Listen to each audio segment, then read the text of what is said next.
ആകാശവാണി.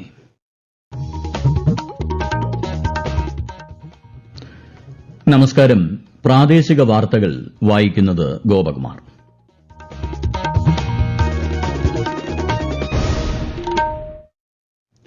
പ്രധാന വാർത്തകൾ. മുണ്ടക്കൈ ചൂരൽമല ദുരന്തബാധിതർക്കുള്ള മാതൃകാ ടൌൺഷിപ്പിന്റെ ശിലാസ്ഥാപനം മുഖ്യമന്ത്രി പിണറായി വിജയൻ നിർവഹിച്ചു. നാടിന്റെ ഒരുമയുടെ കരുത്താണിതെന്ന് മുഖ്യമന്ത്രി. സംസ്ഥാനത്തെ ഒന്നാം ക്ലാസ് പ്രവേശന പ്രായം 2026-27 അധ്യയന വർഷം മുതൽ 6 വയസ്സാക്കേണ്ടതുണ്ടെന്ന് വിദ്യാഭ്യാസ മന്ത്രി വി ശിവൻകുട്ടി. റാഗിംഗ് വിരുദ്ധ നിയമ പരിഷ്കരണ കർമ്മസമിതി സംസ്ഥാനത്ത് ഉടൻ യോഗം ചേരണമെന്ന് ഹൈക്കോടതി. വേനൽക്കാലത്തെ കഠിനമായ ചൂടിനെ നേരിടുന്നതിന് സംസ്ഥാനങ്ങൾക്ക് മാർഗ്ഗനിർദ്ദേശം നൽകി കേന്ദ്ര സർക്കാർ. ഐപിഎൽ ക്രിക്കറ്റിൽ ഇന്ന് സൺറൈസേഴ്സ് ഹൈദരാബാദ് ലക്നൌ സൂപ്പർ ജയന്റ്സിനെ നേരിടും. വാർത്തകൾ വിശദമായി. മുണ്ടക്കൈ ചൂരൽമല ഉരുൾപൊട്ടൽ ദുരന്തബാധിതരുടെ പുനരധിവാസത്തിനുള്ള മാതൃകാ ടൌൺഷിപ്പിന്റെ ശിലാസ്ഥാപനം മുഖ്യമന്ത്രി പിണറായി വിജയൻ നിർവഹിച്ചു. വൈകാരിക നിമിഷമാണിതെന്നും നാടിന്റെ ഒരുമയുടെ കരുത്താണ് കാര്യങ്ങളെ ഈ സ്ഥിതിയിലേക്ക് എത്തിച്ചതെന്നും മുഖ്യമന്ത്രി ചടങ്ങിൽ വ്യക്തമാക്കി. എല്ലാ ഇടങ്ങളിൽ നിന്നുമുള്ള സഹായങ്ങളെ ഏകോപിപ്പിച്ച് അസാധാരണ ഇടപെടലാണ് പുനരധിവാസത്തിനായി സംസ്ഥാന സർക്കാർ നടത്തിവരുന്നത്. പുനരധിവാസത്തിനുള്ള കേന്ദ്ര സഹായത്തിന്റെ കാര്യത്തിൽ ഇതുവരെ വ്യക്തതയില്ലെന്നും ധനസഹായത്തിന് പകരം വായ്പയാണ് കേന്ദ്രം അനുവദിച്ചതെന്നും മുഖ്യമന്ത്രി വ്യക്തമാക്കി. നാടിന്റെ ഒരുമയും ഐക്യവുമാണ് നടപടികൾ മുന്നോട്ടു പോകാൻ സഹായിച്ചതെന്നും അദ്ദേഹം പറഞ്ഞു. സാധാരണ നിലക്ക് അസാധ്യമെന്ന് കരുതുന്ന, ദുഷ്കരമെന്ന് കരുതുന്ന ഈ അസാധാരണ ദൌത്യം എങ്ങനെയാണ് ഏറ്റെടുത്ത് നിറവേറ്റാനുള്ള ആർജവവും ധൈര്യവും നമുക്ക് ഉണ്ടായത്? ഈ ചോദ്യത്തിന് ഒറ്റ ഉത്തരമേയുള്ളൂ. അത് നമ്മുടെ നാടിന്റെ ഒരുമയും ഐക്യവും, ജനസമൂഹത്തിന്റെ മനസാക്ഷിയിലെ മനുഷ്യത്വം, ഇതെല്ലാം ഒത്തുചേർന്നാൽ, അതിനോടൊപ്പം സർക്കാരിനും നിൽക്കാനായാൽ അസാധ്യത്തെ സാധ്യമാക്കാം എന്നതാണ് സത്യം. നമുക്കിത് ചെയ്തേ പറ്റുമായിരുന്നുള്ളൂ. ലോകത്തിന് മാതൃകയാകുന്ന തരം പുനരധിവാസത്തിനാണ് തുടക്കം കുറിക്കുന്നതെന്നും ഒരു ദുരന്തബാധിതരും ഒറ്റപ്പെടില്ലെന്നും ചടങ്ങിന് അധ്യക്ഷത വഹിച്ച റവന്യൂ മന്ത്രി കെ രാജൻ പറഞ്ഞു. മന്ത്രിമാരായ മുഹമ്മദ് റിയാസ്, OR കേളു, കടന്നപ്പള്ളി രാമചന്ദ്രൻ, പ്രതിപക്ഷ നേതാവ് VD സതീശൻ, പ്രിയങ്ക ഗാന്ധി MP തുടങ്ങിയ നേതാക്കൾ ചടങ്ങിൽ പങ്കെടുത്തു. എൽസ്റ്റൺ എസ്റ്റേറ്റിലെ 64 ഹെക്ടർ ഭൂമിയിൽ 7 സെന്റ് വീതമുള്ള പ്ലോട്ടുകളിൽ 1000 ചതുരശ്ര അടി വിസ്തീർണത്തിലാണ് വീടുകൾ നിർമ്മിക്കുക. പൊതുസ്ഥാപനങ്ങൾ, ആരോഗ്യകേന്ദ്രം, അങ്കണവാടി, വ്യാപാര സൌകര്യങ്ങൾ, കമ്മ്യൂണിറ്റി സെന്റർ തുടങ്ങിയവയും ടൌൺഷിപ്പിൽ ഒരുക്കുന്നുണ്ട്. ടൌൺഷിപ്പിന്റെ നിർമ്മാണ പ്രവൃത്തികൾ 1 വർഷത്തിനകം പൂർത്തീകരിക്കാനാണ് സർക്കാർ ലക്ഷ്യമിടുന്നത്. 2026-27 അധ്യയന വർഷം മുതൽ ഒന്നാം ക്ലാസ് പ്രവേശന പ്രായം 6 വയസ്സാക്കേണ്ടതുണ്ടെന്ന് വിദ്യാഭ്യാസ മന്ത്രി വി ശിവൻകുട്ടി. നിലവിൽ കേരളത്തിൽ ഒന്നാം ക്ലാസ്സിൽ പ്രവേശനം നേടുന്നതിനുള്ള പ്രായം 5 വയസ്സാണ്. എന്നാൽ 6 വയസ്സിന് ശേഷമാണ് കുട്ടികൾ വിദ്യാഭ്യാസത്തിനായി സജ്ജരാകുന്നതെന്നാണ് ശാസ്ത്രീയ പഠനങ്ങൾ സൂചിപ്പിക്കുന്നതെന്ന് മന്ത്രി തിരുവനന്തപുരത്ത് മാധ്യമങ്ങളോട് പറഞ്ഞു. ഈ വർഷം 8ാം ക്ലാസ്സിൽ നടപ്പിലാക്കിയ സബ്ജക്ട് മിനിമം അടുത്ത അധ്യയന വർഷം 9ാം ക്ലാസ്സിലും കൂടി നടപ്പാക്കാനാണ് തീരുമാനമെന്നും മന്ത്രി പറഞ്ഞു. സംസ്ഥാന സർക്കാർ രൂപീകരിച്ച റാഗിംഗ് വിരുദ്ധ നിയമ പരിഷ്കരണ കർമ്മസമിതി ഉടൻ ആദ്യ യോഗം ചേർന്ന് ഭാവി പരിപാടികൾക്ക് രൂപം നൽകണമെന്ന് ഹൈക്കോടതി. ആഭ്യന്തര വകുപ്പ് അഡീഷണൽ ചീഫ് സെക്രട്ടറിയുടെ അധ്യക്ഷതയിൽ സമിതിക്ക് രൂപം നൽകിയിട്ടുണ്ടെന്ന് സംസ്ഥാന സർക്കാർ ഇന്ന് കോടതിയെ അറിയിച്ചു. സമിതിയിൽ അക്കാദമിക് രംഗത്ത് നിന്നുള്ളവരെയും മനഃശാസ്ത്ര വിദഗ്ധരെയും ഉൾപ്പെടുത്തിയിട്ടുണ്ട്. സംസ്ഥാനത്തെ വിദ്യാഭ്യാസ സ്ഥാപനങ്ങളിൽ വർദ്ധിച്ചുവരുന്ന റാഗിംഗിനെക്കുറിച്ച് ലീഗൽ സർവീസ് അതോറിറ്റി ശ്രദ്ധയിൽപ്പെടുത്തിയതിനെ തുടർന്നാണ് ഹൈക്കോടതി പ്രത്യേക ബെഞ്ച് രൂപീകരിച്ച് നിയമ പരിഷ്കരണ സമിതിക്ക് രൂപം നൽകാൻ നിർദ്ദേശിച്ചത്. Immigration and foreigners bill 2025 Lok Sabha പാസാക്കി. പാസ്പോർട്ട്, വിസ, യാത്രാരേഖകൾ എന്നിവയുമായി ബന്ധപ്പെട്ട് കുടിയേറ്റ നിയമങ്ങൾ നവീകരിക്കുകയാണ് ബില്ല് ലക്ഷ്യമിടുന്നത്. ഭരണഘടനാ വിരുദ്ധമായ ബില്ലാണിതെന്നും ഇമിഗ്രേഷൻ ഉദ്യോഗസ്ഥർക്ക് ജനങ്ങളെ പീഡിപ്പിക്കാൻ ഇത് അവസരമൊരുക്കുമെന്നും ചർച്ചയിൽ പങ്കെടുത്ത് കോൺഗ്രസ് MP മനീഷ് തിവാരി പറഞ്ഞു. ബില്ല് സംയുക്ത പാർലമെന്ററി സമിതിക്ക് വിടണമെന്നും കോൺഗ്രസ് ആവശ്യമുന്നയിച്ചു. രാജ്യസുരക്ഷ വളരെ പ്രധാനമാണെന്നും ഇതിൽ വെല്ലുവിളി ഉയർത്താത്തവർക്ക് മാത്രമാണ് രാജ്യത്ത് പ്രവേശനം നൽകേണ്ടതെന്നും ഭരണപക്ഷ അംഗങ്ങൾ സഭയിൽ വ്യക്തമാക്കി.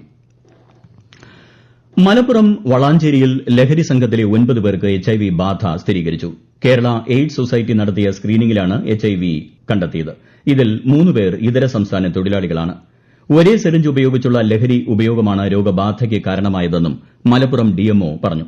HIV സ്ക്രീനിങ്ങിന് വേണ്ടി ഹൈ റിസ്ക് ആയിട്ടുള്ള ആളുകളെ സ്ക്രീൻ ചെയ്യുന്നുണ്ട്. കാരണം HIV ഉണ്ടോ എന്നുള്ളതിന് വേണ്ടിയിട്ട് നടത്തുന്ന ഒരു സർവേയാണ്. ഈ ഹൈ റിസ്ക് ആയിട്ടുള്ള ആളുകളെ കണ്ടെത്തുകയും അതിലൊരു വ്യക്തിയെ കണ്ട് അവരെ കൗൺസിൽ ചെയ്ത് ടെസ്റ്റിന് വിധേയമായപ്പോഴാണ് ഇങ്ങനെ അവർക്ക് HIV പോസിറ്റീവ് വന്നത് കാണുന്നത്. അപ്പോൾ ഇങ്ങനെ പോസിറ്റീവായിട്ടുള്ള HIV പേഷ്യന്റ് പോസിറ്റീവായിട്ടുള്ള ഒരാൾ ഉപയോഗിച്ച നീരിൽ മറ്റുള്ളവരും ഉപയോഗിക്കുന്നതാണ് നമുക്കിതിൽ ഏറ്റവും പേടിക്കേണ്ട ഒരു കാര്യം. ജനുവരിയിൽ നടത്തിയ സ്ക്രീനിംഗിൽ ഒരാൾക്ക് HIV ബാധ സ്ഥിരീകരിച്ചതിന് പിന്നാലെ നടത്തിയ പരിശോധനയിലാണ് 9 പേർക്ക് വൈറസ് ബാധ സ്ഥിരീകരിച്ചത്. കൂടുതൽ പേർക്ക് രോഗബാധയുണ്ടാകാമെന്ന സംശയത്തിന്റെ അടിസ്ഥാനത്തിൽ ആരോഗ്യവകുപ്പ് അടിയന്തര യോഗം ചേർന്നു. ഈ വാർത്തകൾ ആകാശവാണിയിൽ നിന്ന്. ആകാശവാണി വാർത്തകളും വാർത്താ അധിഷ്ഠിത പരിപാടികളും all India radio news Thiruvananthapuram YouTube ചാനലിലും all India radio news Thiruvananthapuram Facebook പേജിലും AIR ന്യൂസ് _തിരുവനന്തപുരം ഇൻസ്റ്റഗ്രാം അക്കൌണ്ടിലും AIR ന്യൂസ് _TVM X ഹാൻഡിലും ലഭ്യമാണ്. വേനൽക്കാലത്തെ കഠിനമായ ചൂടിനെ നേരിടുന്നതിന് സംസ്ഥാനങ്ങൾക്ക് മാർഗ്ഗനിർദ്ദേശവുമായി കേന്ദ്ര സർക്കാർ. അടിയന്തര സാഹചര്യങ്ങളെ നേരിടാൻ എല്ലാ ജില്ലകളിലും ക്രമീകരണങ്ങൾ ഒരുക്കണമെന്ന് ചീഫ് സെക്രട്ടറിമാർക്ക് അയച്ച കത്തിൽ കേന്ദ്ര ആരോഗ്യ സെക്രട്ടറി പുനിയ ശ്രീവാസ്തവ വ്യക്തമാക്കി. അവശ്യമരുന്നുകൾ, ഐസ് പാക്കുകൾ, ORS ലായനി എന്നിവയുടെ ലഭ്യത ഉറപ്പുവരുത്തണമെന്നും നിർദ്ദേശമുണ്ട്. റേഷൻ കാർഡ് ഉടമകളുടെ മസ്റ്ററിംഗ് 94% പൂർത്തിയാക്കിയതിന് കേരളത്തെ അഭിനന്ദിച്ച് കേന്ദ്രമന്ത്രി പ്രഹ്ലാദ് ജോഷി. മന്ത്രി GR അനിലുമായുള്ള കൂടിക്കാഴ്ചയിലാണ് കേന്ദ്രമന്ത്രി അഭിനന്ദനം അറിയിച്ചത്. റേഷൻ കാർഡ് മസ്റ്ററിംഗിനുള്ള കാലാവധി മെയ് 31 വരെയെങ്കിലും ദീർഘിപ്പിക്കണമെന്ന ആവശ്യം പരിഗണിക്കാമെന്ന് കേന്ദ്രമന്ത്രി ഉറപ്പു നൽകിയതായും ശ്രീ GR അനിൽ പറഞ്ഞു. കർഷക തൊഴിലാളി ക്ഷേമനിധി ബോർഡിന് സംസ്ഥാന സർക്കാർ 30 കോടി രൂപ കൂടി ധനസഹായമായി അനുവദിച്ചു. കർഷക തൊഴിലാളികളുടെ അധിവർഷാനുകൂല്യ വിതരണത്തിനാണ് തുക അനുവദിച്ചത്. ശബരിമലയിൽ ചലച്ചിത്ര താരം മോഹൻലാൽ മമ്മൂട്ടിക്ക് വേണ്ടി വഴിപാട് നടത്തിയ വിഷയത്തിൽ ചിലർ നടത്തിയ വർഗീയ വിഷം വമിക്കുന്ന പ്രസ്താവനകൾ തീർത്തും അപലപനീയമാണെന്ന് മന്ത്രി വി അബ്ദുറഹ്മാൻ. കേരളം പുലർത്തിവരുന്ന മതനിരപേക്ഷതയുടെ സത്ത ഉൾക്കൊള്ളാൻ കഴിയാതെ നിരുത്തരവാദപരമായി പ്രസ്താവനകൾ നടത്തുന്നവർ നാടിന് അപമാനമാണെന്നും മന്ത്രി പ്രസ്താവനയിൽ പറഞ്ഞു. തൃശൂർ നാട്ടികയിലെ ജനതാദൾ യു നേതാവ് ദീപകിന്റെ കൊലപാതകത്തിൽ കീഴ്ക്കോടതി വെറുതെ വിട്ട 5 പ്രതികൾ കുറ്റക്കാരാണെന്ന് ഹൈക്കോടതി. ഋഷികേഷ്, നിജിൻ, പ്രശാന്ത്, രശാന്ത്, ബ്രഷ്നേവ് എന്നീ പ്രതികളെ അറസ്റ്റ് ചെയ്ത് അടുത്ത മാസം 8-ന് ഹാജരാക്കാൻ ഡിവിഷൻ ബെഞ്ച് ഉത്തരവിട്ടു. ദക്ഷിണേന്ത്യയിലെ ഏക ദുര്യോധന ക്ഷേത്രമായ കൊല്ലം പോരുവഴി പെരുവുരുത്തി മലനടയിലെ മലക്കുട മഹോത്സവം നാളെ വൈകുന്നേരം നടക്കും. കറുപ്പ് കച്ചയുടുത്ത് മലർക്കുടയേന്തി കുന്നിറങ്ങുന്ന ഊരാളി ജനങ്ങളെ അനുഗ്രഹിച്ച് കുന്നുകയറി ക്ഷേത്രത്തിലേക്ക് മടങ്ങുന്നതാണ് പ്രധാന ചടങ്ങ്. 10,000ങ്ങൾക്ക് ആവേശക്കാഴ്ചയായി നെടും കുതിരയെടുപ്പും നാളെ നടക്കും. നെന്മാറ വല്ലങ്ങി വേലയോടനുബന്ധിച്ചുള്ള വെടിക്കെട്ടിന് അഡീഷണൽ ജില്ലാ മജിസ്ട്രേറ്റ് അനുമതി നിഷേധിച്ചു. ഏപ്രിൽ 2, 3, 4 തീയതികളിൽ വൈകുന്നേരം വെടിക്കെട്ട് നടത്തുന്നതിനുള്ള വല്ലങ്ങി ദേശം കമ്മിറ്റിയുടെ അപേക്ഷയാണ് നിരസിച്ചത്. IPL ക്രിക്കറ്റിൽ ഇന്ന് സൺറൈസേഴ്സ് ഹൈദരാബാദ് ലക്നൌ സൂപ്പർ ജയന്റ്സിനെ നേരിടും. ഹൈദരാബാദ് സ്റ്റേഡിയത്തിൽ രാത്രി 7:30-നാണ് മത്സരം. രാജ്യത്തെ ഓഹരി വിപണികളിൽ നേട്ടം. സെൻസെക്സ് 318 പോയിന്റ് ഉയർന്ന് 77,606-ലും നിഫ്റ്റി 105 പോയിന്റ് നേട്ടത്തിൽ 23,592-ലും വ്യാപാരം അവസാനിപ്പിച്ചു.